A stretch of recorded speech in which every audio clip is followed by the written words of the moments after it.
wag naman too much, may limitation lang rin, no?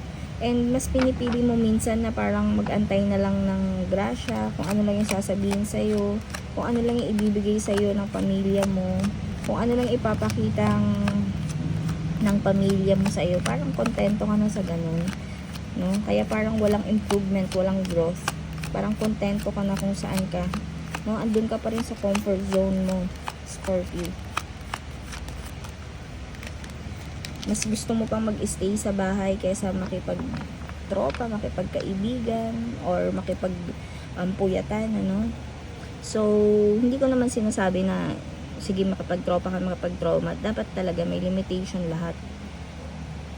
No? Pero minsan talagang kailangan mo rin makisama sa ibang tao.